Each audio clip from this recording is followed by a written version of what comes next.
What's going on, everyone? Welcome to the show. I thought 12 was the last number. I thought I wasn't going to do any more ominous morning shows, but hey, here we are. Thank you very much for tuning in. If you're catching me in the replay, I really appreciate it. Please, before I continue, don't forget to hit that like button. The like button obviously, apparently, helps with the visibility of the video on YouTube. So hit that like button. It would help me out tremendously, so we can get more eyes on all of the projects that we look at, all of the comics that we look at here on the Ominous Morning Show. I was seriously contemplating changing the name, but it's obviously the morning somewhere everywhere. No, so welcome to the morning show. It's the morning here where I'm at, so I can get away with it. But yes, so welcome to this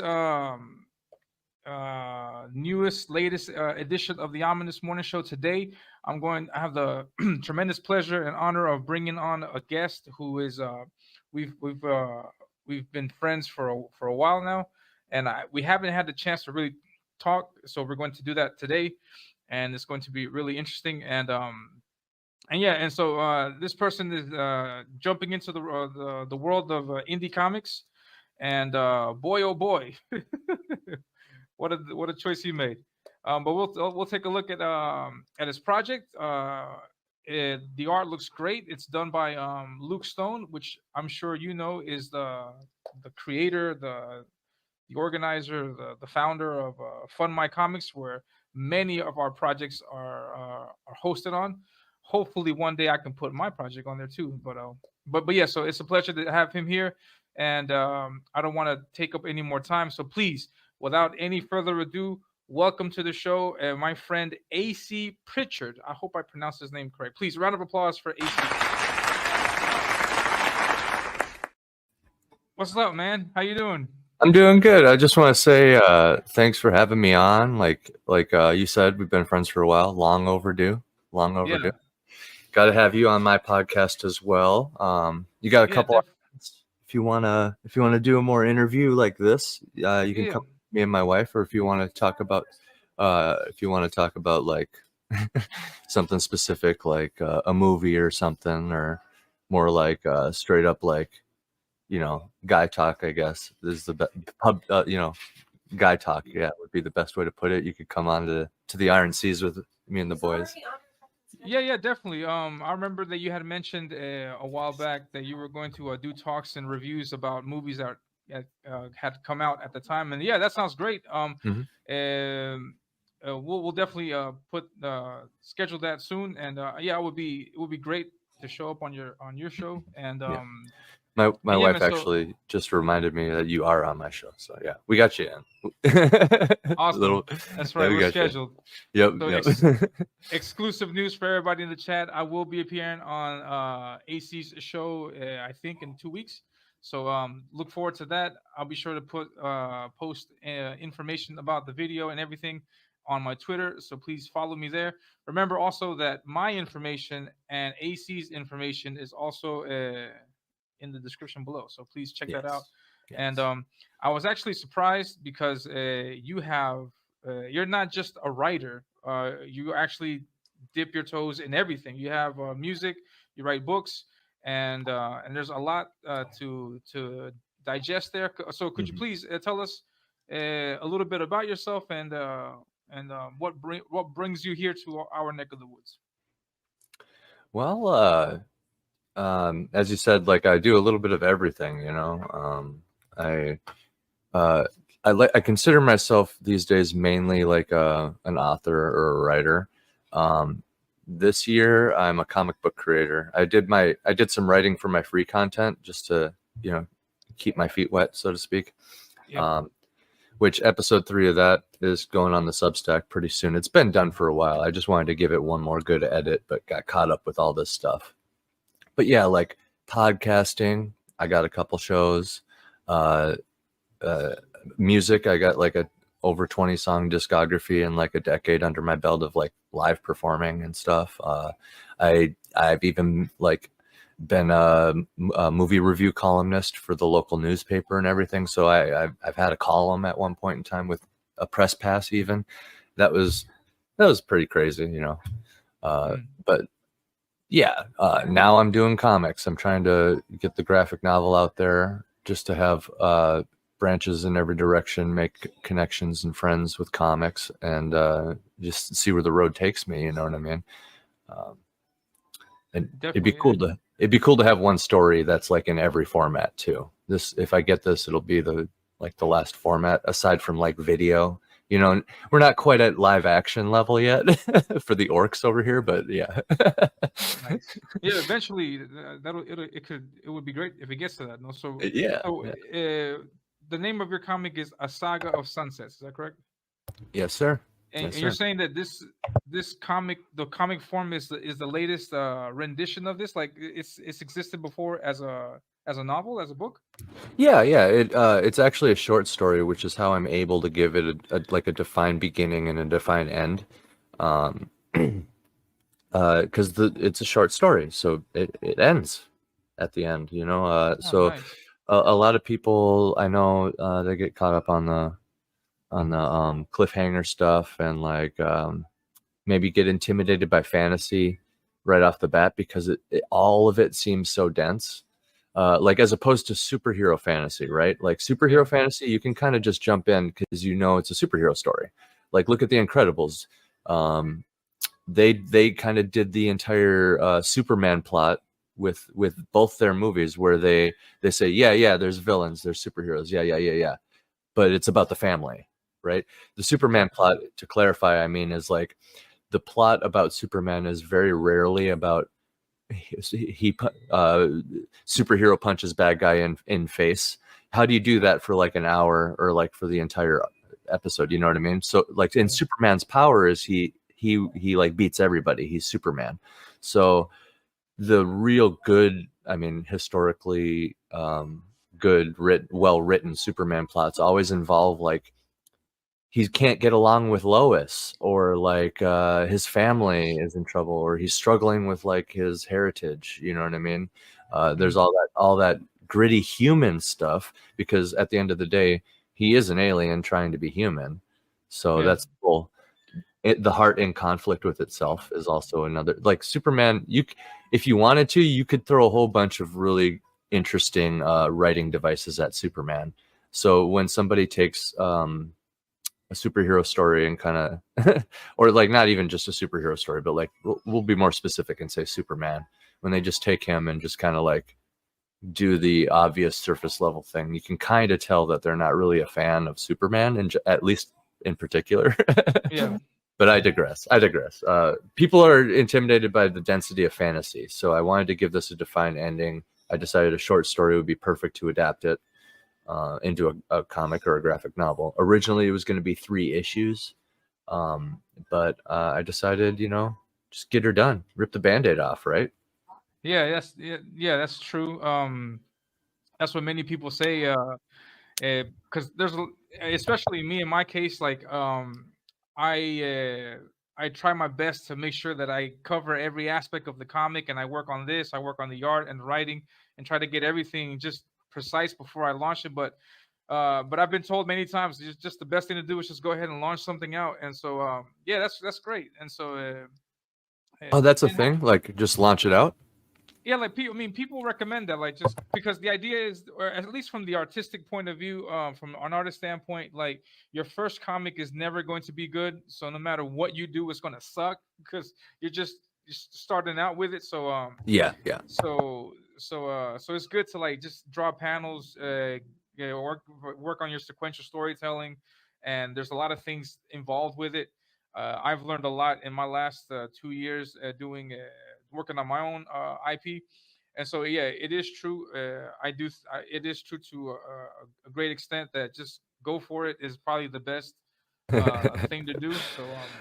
I I mean, I like to. the second and the third and the fourth ones, they'll obviously get better. No, but it's always good to just start. No, I think it's a good idea. Well, I'm glad I'm on the right path there, and I like to think I have a little bit of hopefully, I have a little bit of a stronger foundation than the average, like, oh, first comic, my first comic, whatever, because Yeah, of the foundation of adapting it from my short story, which is right off the back of me finishing my 150,000 word novel, which is in editing right now. That actually is like my next goal after this, is to get the thick novel out there that's just sitting there ready to go. So How many pages? 150,000 words, so Okay. probably in the 300s of pages, maybe 150,000 words. Oh 400s. yeah. Yeah, I yeah, thought for a second yeah. you said 150,000 pages. I was like, wow, that's a big book. Whoa, no, that's crazy. That's crazy. I don't know about that. That's like But Wheel of Time. yeah, definitely, man. Yeah. And how are you approaching the fantasy aspect? You said that it's not like your normal superhero thing, and you have to explain key elements like what they wear, where they live, names of Yeah. towns, places, traditions. How are you approaching that? Because people, I say this because many people are. There's actually, I think, two sides. Like there's one group of people that say, "Give me all the information up front, and then I'll jump into the story." And there's other people say that no, I don't like info dumps. Reveal it to me little bit by little. How are you approaching that? Dude, that's a great question for starters. But yeah, this story, because it was a companion short story with the others in the book that I published, Yeah. the whole idea of that book was like 3 historical moments set within my fantasy world, which is the world of my novel that I had just got done writing, and I still had some steam left in the engine. You know what I mean? Yeah. So I decided to write out these 3 historical events. So, needless to say, going into it, I had a clear vision in my mind of what this world looks like, kind of how it operates. When I decide to make the orc story, I'm like, I'm gonna really delve into orcs in my world. That's kind of what these the 3 stories in my book are doing. It's a little bit of a highlight of 3 of the major races of my world. There's the humans, the reptilians, and the orcs, right? And the orc story happened to just be the one that Luke Stone found the most appealing when I pitched the 3 to him. Shout outs to Mark Hatherley. He's another traditional artist veteran that and I mean veteran in both terms. He's been like doing art his whole life, but also he's a military veteran. But Mark got the human story. I'm shopping around for the reptilian story. I think I hit you up back in the day even, and I think you were busy at the time, but I mean, Yeah. there's one story still available, brother. So we'll see where the road takes us. But yeah, for this one, I was just like, I'm going to highlight the orcs. I'm going to really zoom in on them. And I had a bunch of info already going into it. So it largely just kind of became a parade of characters. I literally had so much fun just because I was like, I'm like wearing the world building like it's the shirt on my back. It is Nice. like I went into it with such a fluid mindset about it. Not a fluid mindset, but like a smooth, well established mindset that I could just willy nilly toss information out there like it's nothing. So like, for example, these are the Halafre orcs, which is like a tribe, but like I didn't have specific tribes going into it, but I knew that like the orcs are a like polar, admittedly more hairy than Luke Stone interpreted them as here. They're a little bit more like, you know, like Neanderthal like, right? But I knew they had like tribes and they were nomadic and stuff like that. And I kind of had all these ideas of like the things that they valued. So I could just passively like toss that out there as I'm parading these characters along. And I kind of did it in a way where I confidently I assume that you know what I'm talking about. And the only things I'm kind of just like tossing in your face are really just names, right? Okay. Names of places and stuff. But these places didn't exist until this story, and none of this stuff existed until this story. So it's pure world building. It is just 100% world building, but in a very passive, casual, like I casually mentioned that place, moving on. You know what I mean? Okay. And I'm like parading these characters. I'm like, hey, here's this character. There's their backstory. There's that character. There's their backstory. Because it's kind of like this protagonist here on screen. Yeah. He's like the Jarl. If for those familiar with Viking lore, you can think Skyrim, you know, like the king of the city, basically the governor.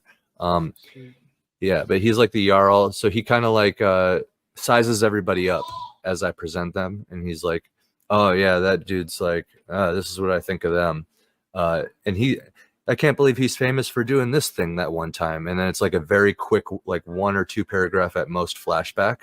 And then he comes back in and like elaborates with a thought. And then we move on to the next thing. And like I said, it's a parade of characters. Once I establish all of them, they all kind of have their side lore attached to it. And what ends up happening is like there's a lot that's established without me actually directly expositing everything because of the nature of like the protagonist kind of like ruminating and sizing everybody up, right? So like I said, great question, man. I could keep going about it, but like that's one of the things I'm proud of actually, is how I like tossed the world building out there, you know. Nice. Awesome. Yeah, sweet. And before I continue with the next one, I want to say hi to the people in the chat that showed up. Really appreciate it. We got Bat Sauce. I think this is the first time that you hang out with us, man. What's going on? Thank you very much for stopping by. And we got Repairman Jack. What's going on, man? Good to see you. And Dennis, what's up? ¿Cómo estamos, Dennis? Gusto de verte. Dennis is my Peruvian compatriot. Hell yeah. And Jolly Green, what's going on, man? Good to see you.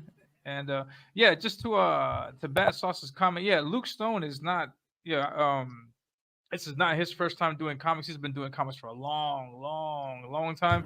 Another veteran. So he knows his way around the comic board. So what was your how did you get in contact with Luke? How did that come about? How did you like select the artists for your story? Was there a specific type of aesthetic that you were looking for, or how did that happen? How did that come about?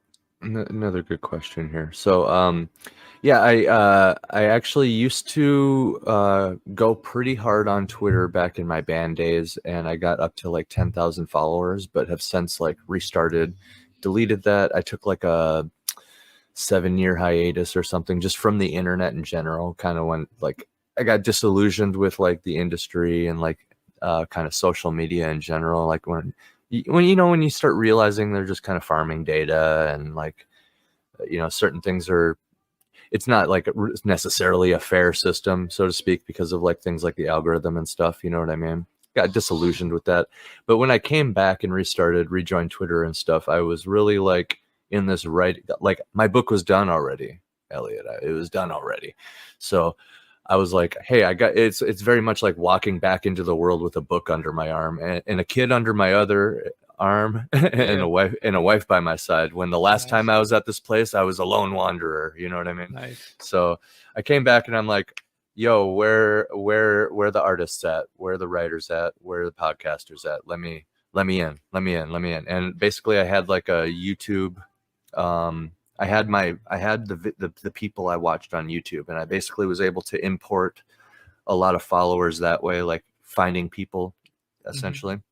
And that's kind of where I found my foothold on Twitter is kind of just basically the people who follow the people that I was interested in on YouTube at the time. Now, a lot of those, as once you follow like one artist, you can kind of start building a spider web of other artists. And it's the same with writers and stuff too. So I found a good initial chunk when I came back, and because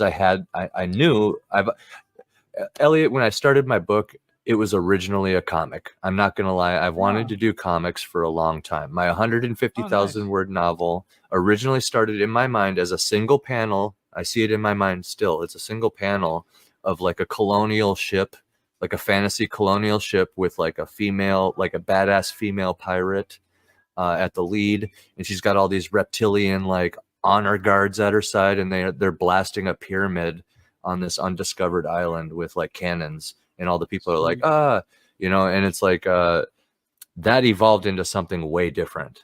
Like now it's a novel, and you're in that female pirate's eyes, and she's not a pirate now. She's like a normal person, essentially, and pregnant of all things. So, bro, it started off as a comic.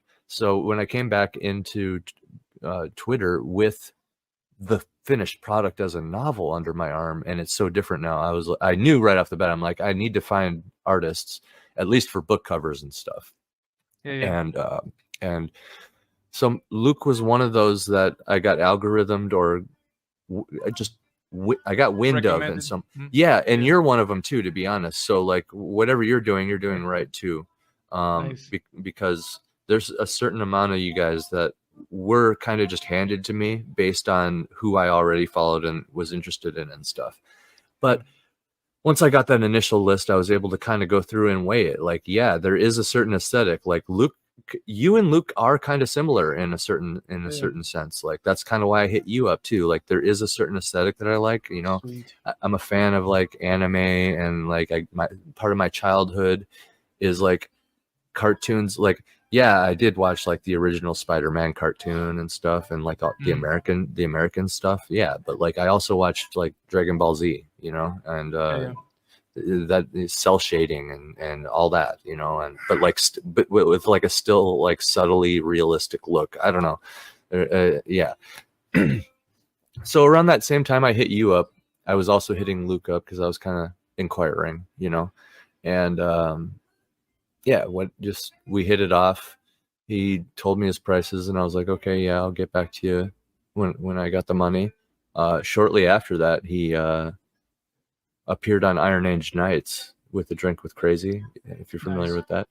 And so I got to extensively for like 2-3 hours listen to him talk about himself and his work and stuff. So like immediately after that, I went back to him and I was like, no, I for sure want you as an artist. So yeah, like let's lock it in. I said, like, I'm going to take my first X amount of money that I make from my Amazon book and just put it right into like the first art, which is that page that you just had pulled up with all the clouds and stuff. That's the first thing Luke did for me. Was that? Sweet. Yeah. I'm trying to open one of the first things. Sweet. I'm trying to open the Fund My Comic page. For some reason it's not loading for me, but I'll get it up in just a second. And oh, no worries, brother. No worries. But yeah, it's just been a joy, you know, so far. A lot of people, you know, you do kind of inevitably see some of the comic drama that's kind of that kind of unfolds, but you know, you don't have to participate in it. And if somebody, I know the term fence sitter is a thing. Like some people might view you as a fence sitter if you don't take a side and join a tribe or whatever. But like, I don't know. At the risk of being a fence sitter, I like to just get along with everybody and focus on the art, you know? Yeah. So even with all that, it's exciting. So. No, yeah. There's a lot of that going on. There's a lot of that going on, a lot more, I think, now than there has been in the last few years. But yeah, I mean, That's true. We're creators. Everybody's got egos, and everybody's says something that someone else finds offensive. And I mean, drama's always going to be a thing in the indie scene, and it's just got to learn to we're a bunch of sharks that like are just fiending for blood. Like we all want to bite us. We're all hungry, dude. Like so we sometimes see another shark and we're just like, you look fucking tasty, dude. I'm just gonna take a big old bite out of that. You got blood, right? Like yeah. That's true. That's definitely true. And humans, man. Yeah, definitely. So I was going to ask you about writing a novel versus writing a comic, because those two are completely different things. Yes, they are. But you told me that your original idea was in comic form. Yeah. How did that transition go from writing novels, writing the comics? How did that? Well, I got to sit at a couple jobs before the pandemic before the lockdowns, and just daydream about like aspects of the story, you know. I'm a huge fan of history, and some of the most dramatic moments and craziest moments in history are like First Contact. That's where you get a lot of historical characters in history that are remembered too. So I knew it was like this First Contact type of story that I wanted to like really delve into, like the historical things I've learned and all the beautiful things about like human history, man. You know, like just think about it. You know, I know I mentioned the scene of like the pyramid being blasted, but that's not a cool thing. That's a thing for me to demonstrate how fucking evil that person is supposed to be. And because like the idea of like a pyramid half slumped and like poking out of the earth after like thousands of years. Like, how old is that thing?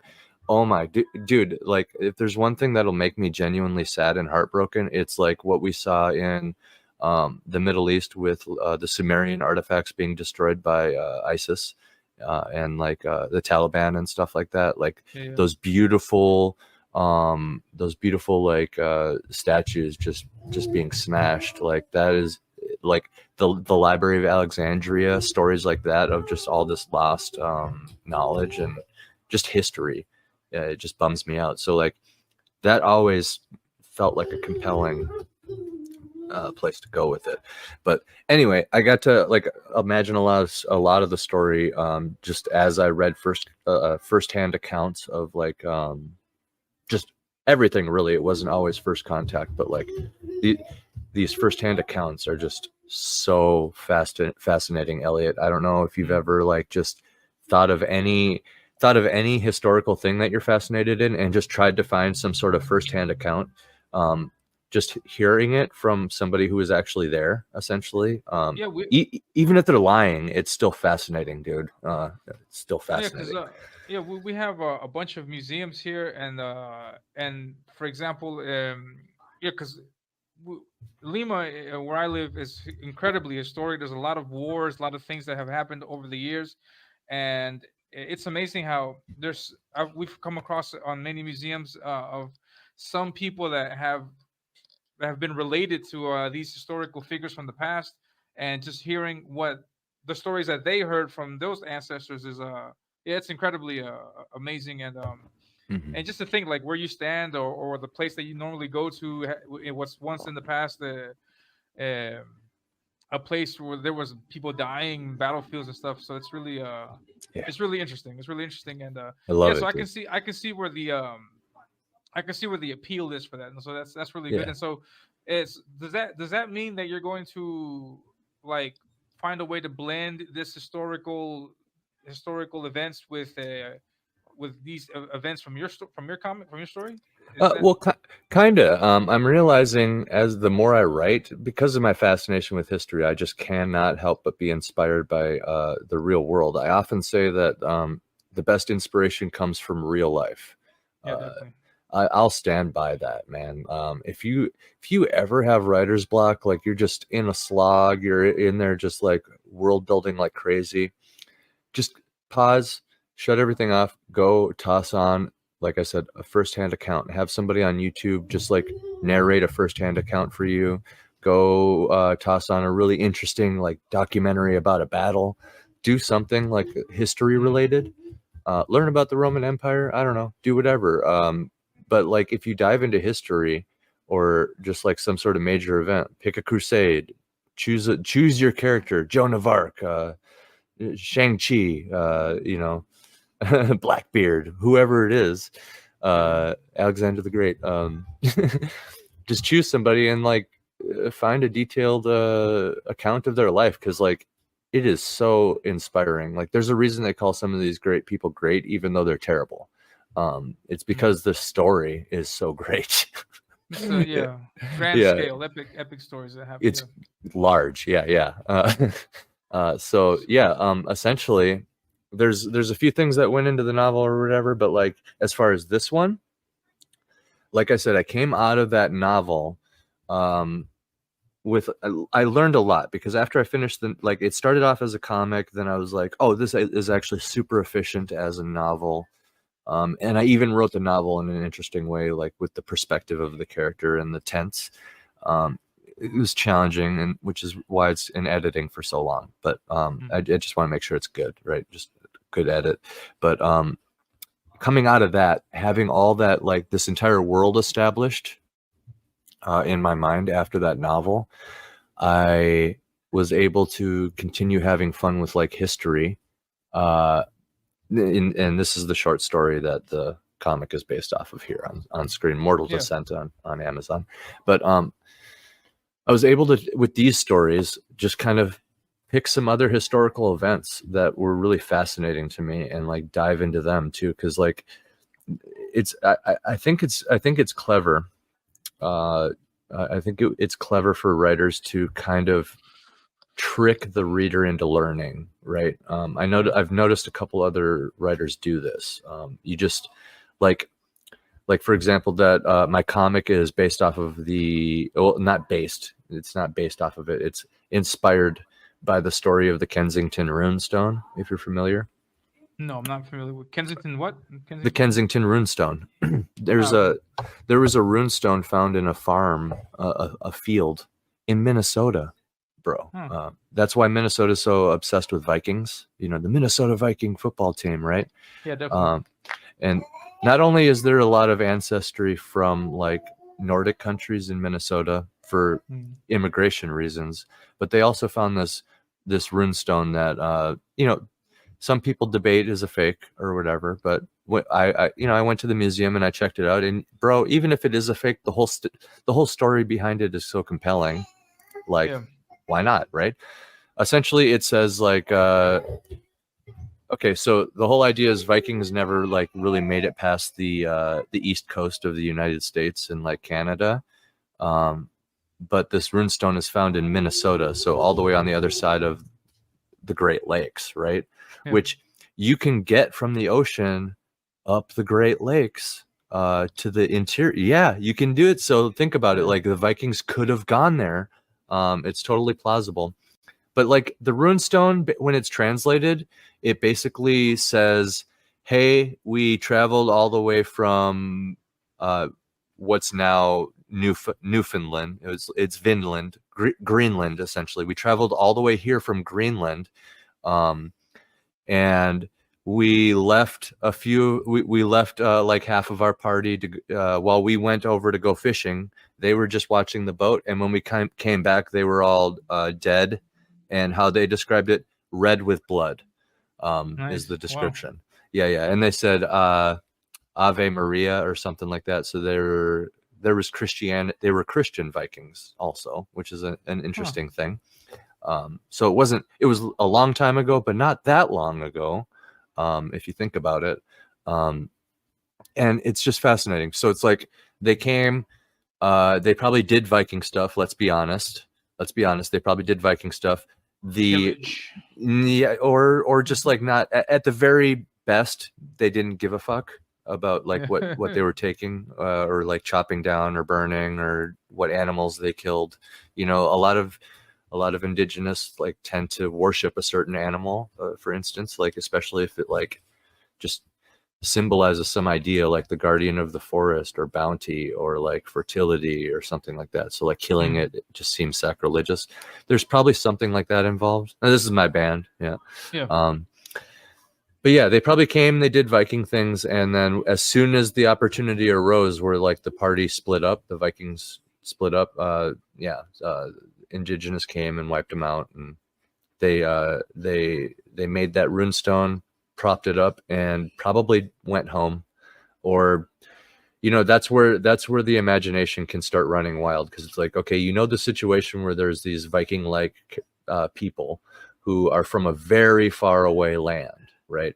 And here now I'm basically talking about my story, even though I'm also still describing the story of the Kensington Runestone. So you got these Viking like people that are from a far away land that are now in this place, and this thing happened.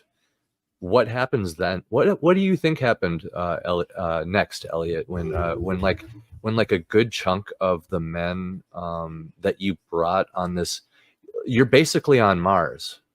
They basically went to the moon or Mars in Viking terms, right? Like it's an alien world. Undiscovered areas. That's correct. Yeah, No, and I'm assuming they took what they could, or they fought whoever they encountered.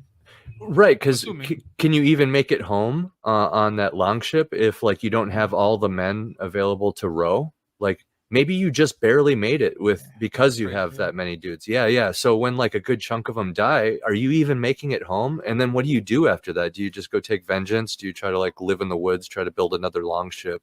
Like what do you do? You know what I mean? And the imagination can run wild. That's kind of what I did with my story. So sweet. So does that mean? Well, I'm sorry, because I was gonna say like, what would be, how would you describe your approach for writing? Like, do you have like all this outlined ahead of time, or do you just, as you say now, like to go see where things go and then take your characters one place to another? How does It's how a do you? little bit of a blend of both. To really militant really militant writers that are like really drinking the Kool-Aid on like what quote unquote is and isn't good writing, and these are the Yeah. rules and stuff like that. Basically, if they're just very stringent on like what they teach you in college, I would say I would probably be labeled as an outliner rather than a pantser. Those are like the two terms, like Okay. a pantser Plotter and and a Panther. plotter plant, yeah, plotter pantser. So Okay. I would be labeled as that, but like it's actually a healthy blend. I think we're all kind of a healthy blend of both.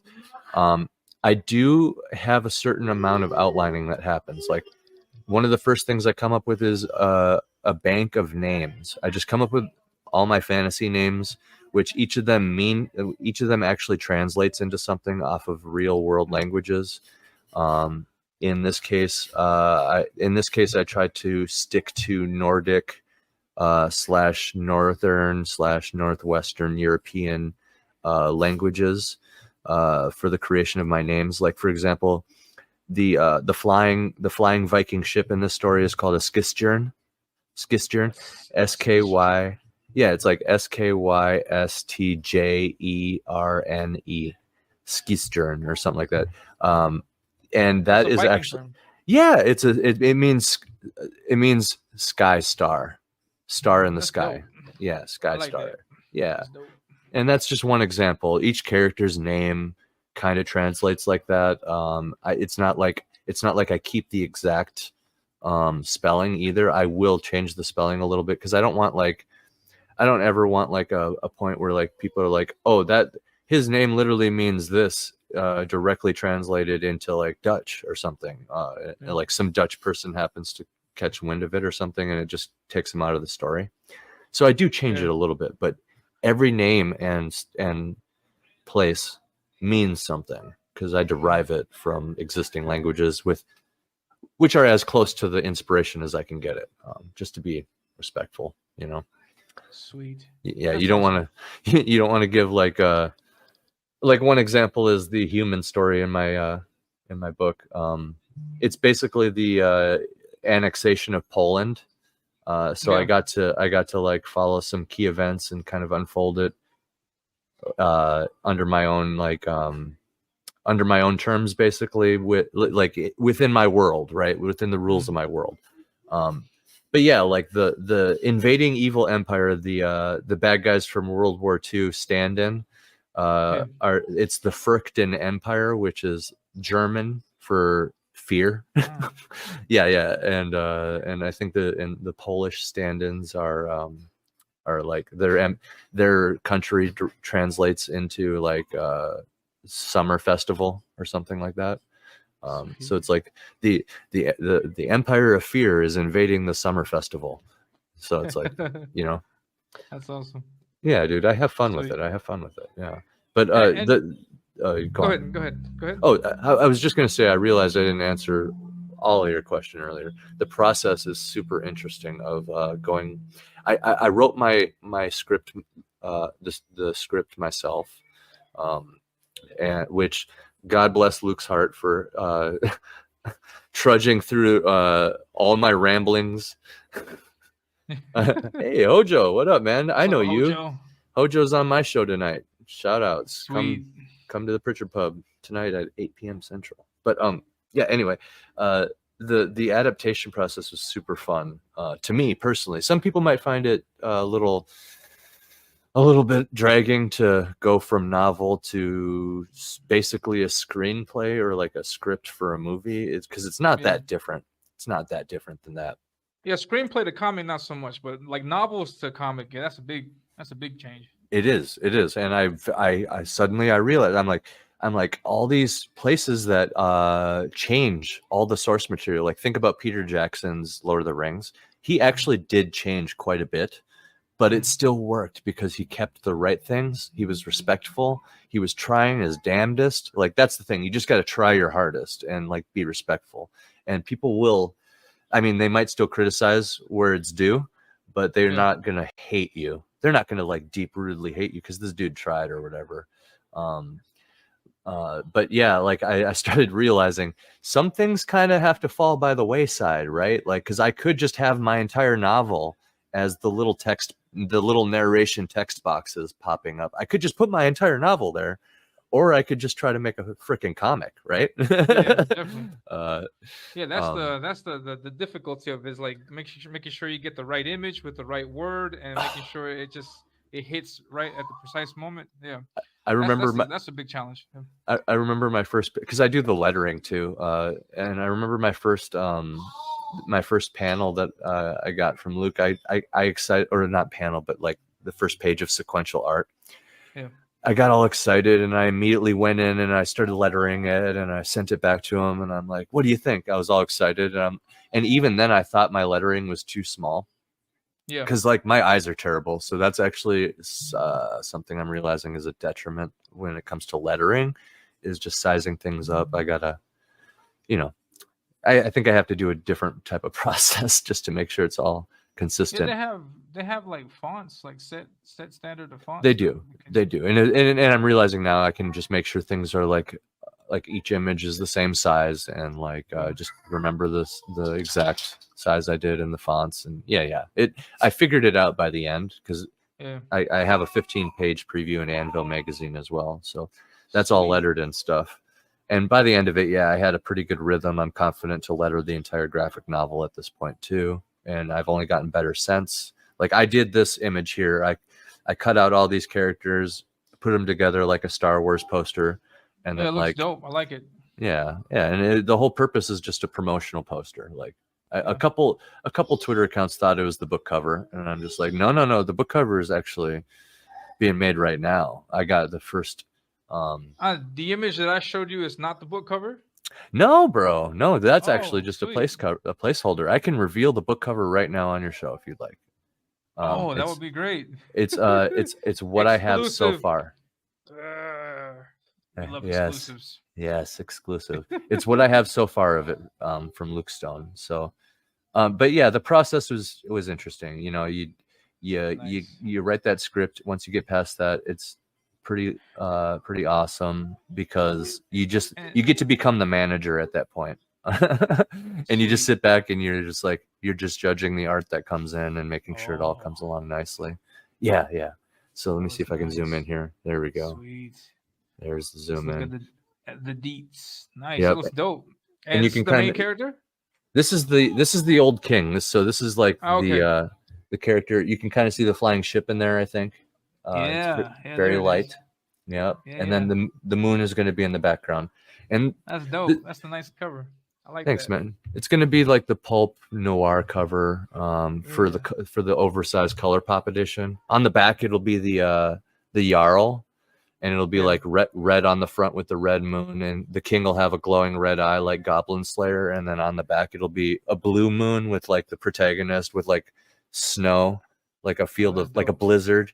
So like red lightning on the front, it's all red. On the back, it's all white and blue, like this kind of. Nice.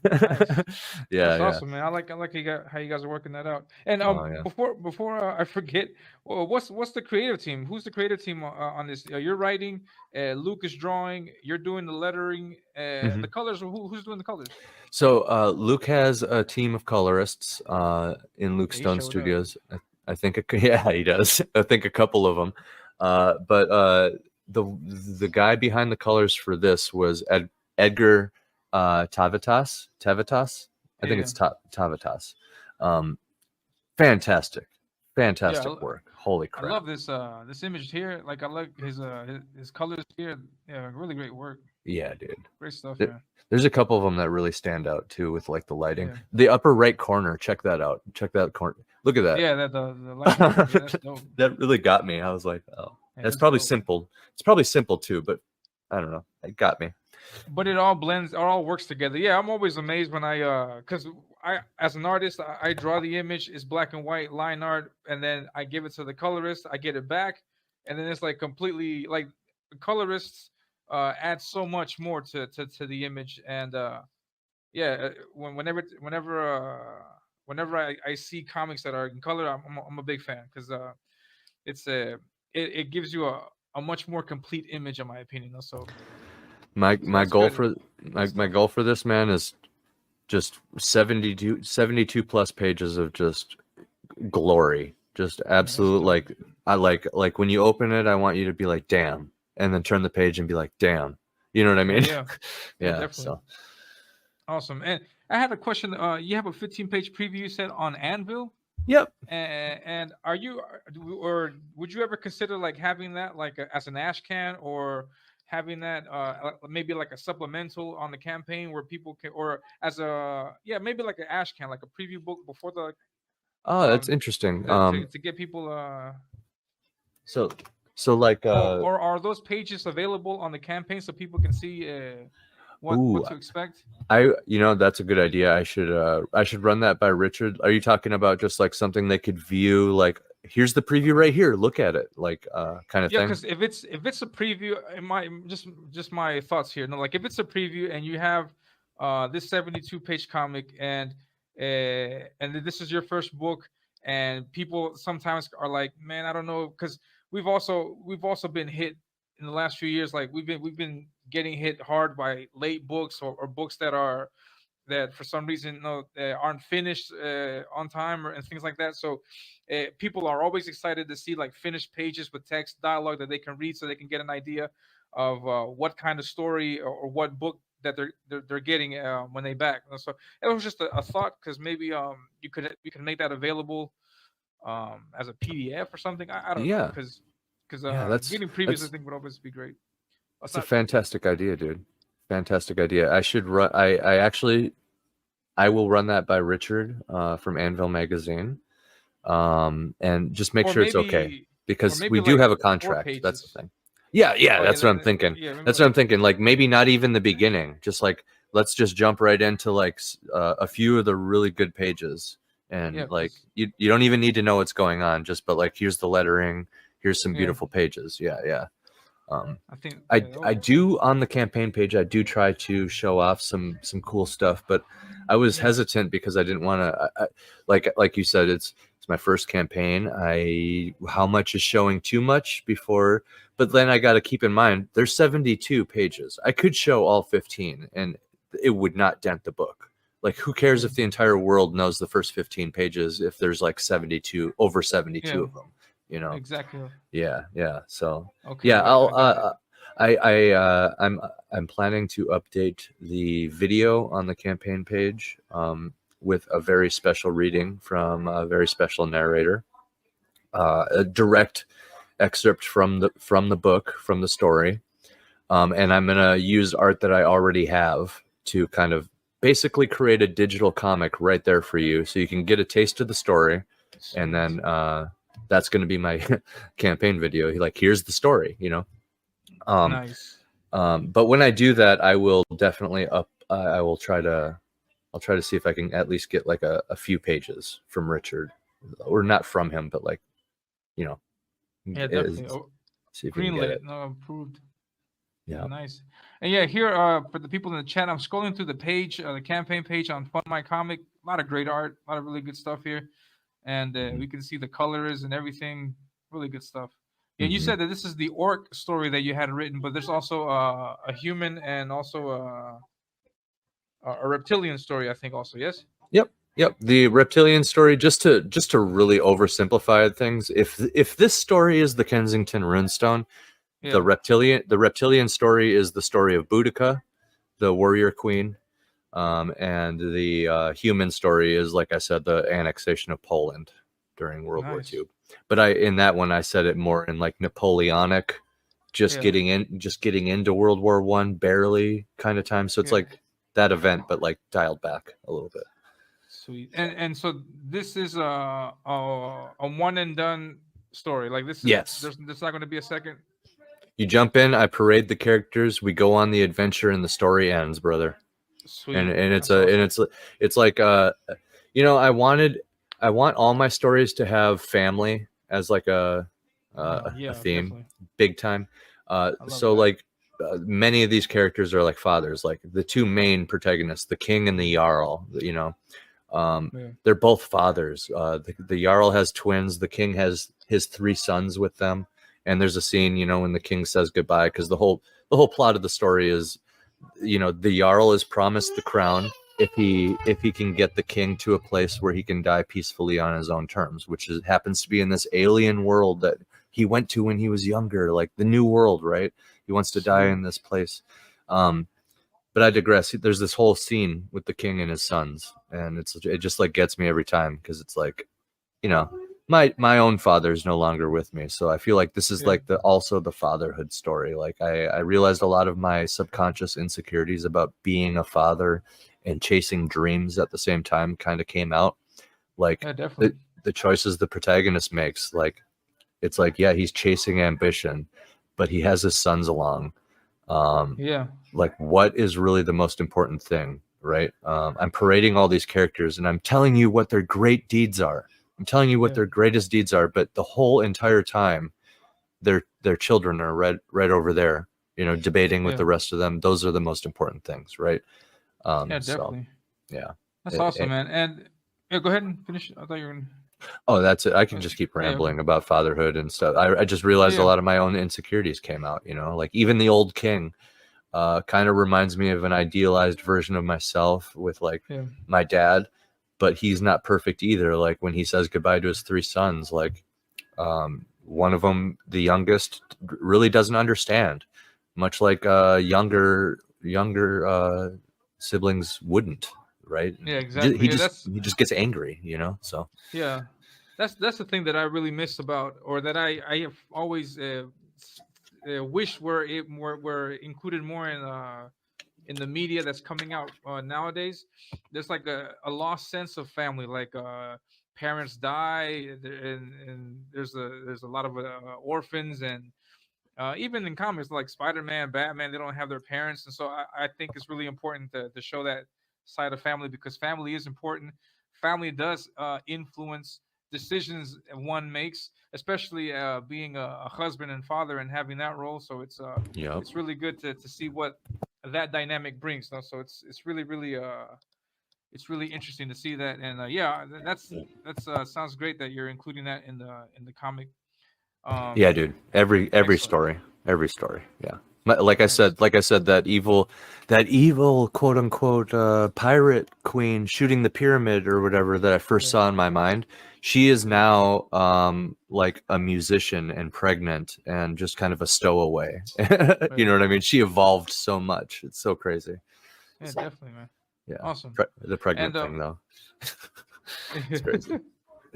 Yeah, and so so we're hitting about the hour mark. Or is please tell us, where can we find you? Where can we find you at socially, on social So media?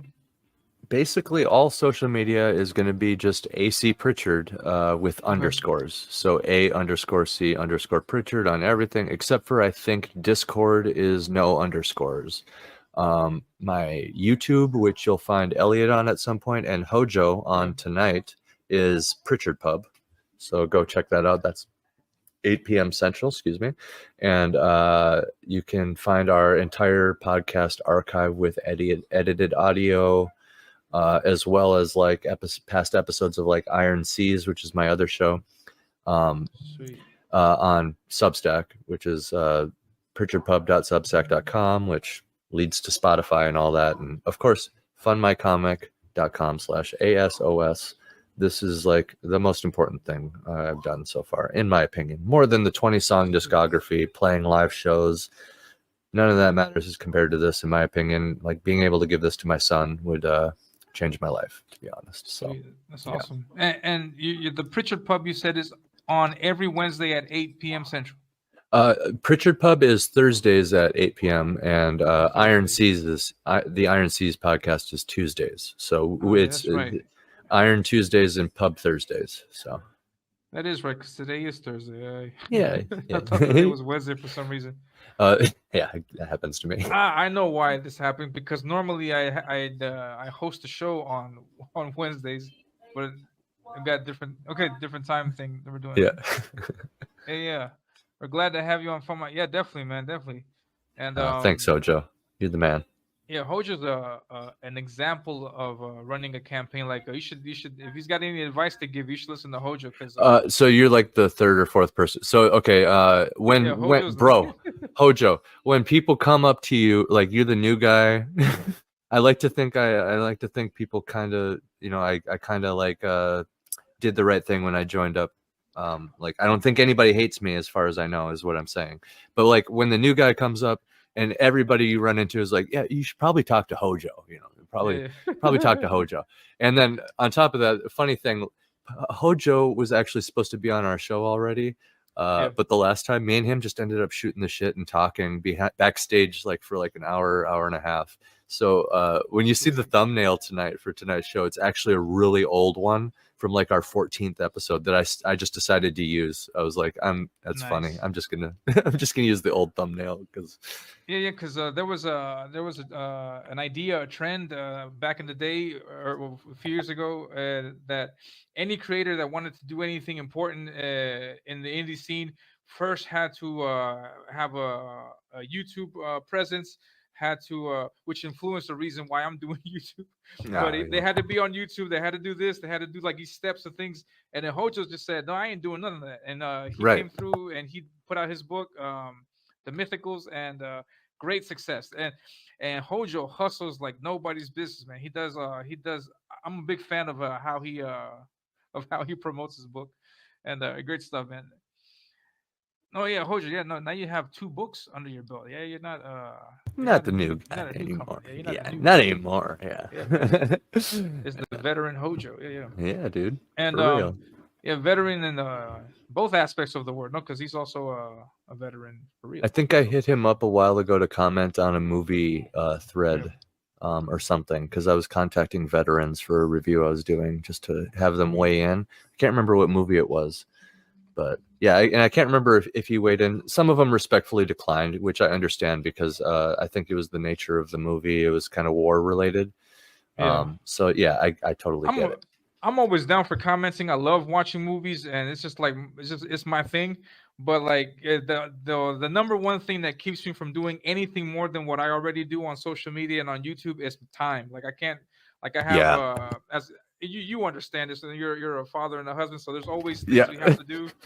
You yeah. think you did one thing, but then oh you forgot that other thing, and so Oh, and you to have to my detriment sometimes, brother. yeah It's yeah like, oh, I stepped in that poo, didn't I? Damn. yeah, yeah, yeah. So definitely. So it's always like I wish I had more time to do more stuff, but I have Yeah. to make do with what I have. So yeah, definitely.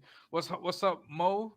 What's going on, man? I haven't seen you in a good minute. Good to see you. And No bigs. yeah, just before we log off, I wanted to before we sign off, I wanted to make a few announcements because Yes. Do I it. haven't been doing the show for a long time. It's been like I think 6 months since my last show, and I'm not officially back. No, so I'm not going to be doing streams on schedule because right now my focus is almost it's 90% my comic. Um, for those of you that have been following me on my channel, like you know that I do. I'm working on my comic Ominous. Here is the physical copy. This is something that I got printed for myself, but it's not available in physical form yet. I only have it in the digital Ooh. format, so you can get it for $5. Just hit me up in Twitter. For anybody in the chat that's interested, and but so yeah, so I'm working on my comic. This is just a short 10-page preview of it, and I'm currently doing the writing process. This is how I do my writing, and I'm actually writing. Like I'm actually done writing, and I'm almost done Sick. with my I actually do like writing and stuff. So I'm almost done with this. Beautiful, dude. I put out a post a few days ago, about a week ago, that I'm on page 60 something, and I'm almost done with it. I have the last few pages to work out. I'm doing thumbnails and I'm doing all this other nonsense, writing stuff out. Um, so yeah, so just similar like AC, I'm also a plotter. I want to make sure that everything's laid out before I start drawing because Yup. once I start drawing, that's all I want to worry about. Yep. So yeah, so this has kept me away from YouTube for a while, but I mean it's going to be the same. So I don't have a set schedule for my shows. I have today's show, which with AC, and I also have scheduled another show for next week, Monday. So next week Monday. Uh, what's up, Dave? Yeah, you're right on time. I'm about to end the show. Just like yeah, Woo! and yeah, old fashioned writing on paper. Yes, exactly. Yeah, I've that's heard that. I've heard from yeah. other writers that that is almost spiritual and Yeah, at yeah. You minimum have no therapeutic. idea. Yeah, Yeah, I'm yeah. enjoying the mess writing this stuff. I did like I was stuck on like page 20, and then I did what you did. Let's just write and write and Yep. see whatever happens. And then Yep. I got into the zone, and yeah, I'm almost done with this now. And so I'm going to be dedicating more time to getting the comic done. And so yeah, so I'm going to have shows sporadically. They could be Thursdays, it could be Mondays, Tuesdays. I don't know. But my next show is next week, Monday at the same time at noon Eastern Central, no Eastern Standard Time. I'm sorry, and I'll be interviewing Ace. I think you know who Ace is. I'll show this to you guys. Ace is the creator. I'm sorry. I'm gonna be interviewing Edwin. He's the creator of Ace. Ooh. So Yeah, we're I've gonna be seen this talking cover. about This is a beautiful cover. yeah, we're going to talk about that on Monday. On Monday, I'm talking about this, and then yeah, who knows? Who knows what other shows may come up? If anybody out there is interested in shilling, hanging out, yeah, please contact me. And yeah, apart from that, also July 13th, I'm going to be in the Red Valkyrie Underground Art Auction, and I have a lot of art to show off. But just today, I want to show these pieces off that I'm going to have available for Hell anybody yeah. interested. This is Yeah, some dude. old sketch cards of the turtles. Sick. You'll be able Dude, to bid on these. I did this with the old school vibe to it. your There's style's so Bernardo beautiful, there. dude. I absolutely love it. It's so good. Thanks, It's man. I good stuff. appreciate it. There's Like, there's a reason Raphael. I hit you up. I was like, yeah. Yeah, thank you, man. I really Yeah. appreciate it. So if anybody wants to get these, they'll be up at the auction on July 13th. I'm at the 4 p.m., 7 p.m. slot. So tune in and bid, and I'll have these available along with a bunch of other stuff that I'm going to auction off. But yeah, so thank you very much. I'm working on Ominous. Yes, you saw the trailer at the beginning of the stream. I'm going to show the trailer again. Please be sure to follow me on social media. Hit the like button. Hit the like button, please. And yeah, so I'll have all of AC's information in the description. As I mentioned earlier, I thought it was just Fun My Comic, but he's got a lot of things that you've seen. You got Facebook, you got Substack, Yep. you got Fun My Comic, you got a lot of other, and he's got his own personal website. So all that information, I'm going to update as soon as I'm done with Oh, with thanks, the man. with the stream. So yes, thank you very much. It was a pleasure. It was a pleasure, AC, to have you on. Hopefully we'll do this again. Hopefully we Yeah. get to hang out some more. Can't And wait to have you on my show. yeah, actually, the next we are going to hang out somewhere. We're going to hang out Yeah. again on your show next Yeah. time, and It'll be great, dude. I and the can't wait. roles, the roles will Yeah. be switched. Yeah. And yeah, I'm going to be answering all the questions. Yeah. Yes. All right. So thank you very much, guys. I will see you Monday at 11. No, wait, Monday at noon Eastern Standard Time, and that's it. You guys be safe. Take care. Take care.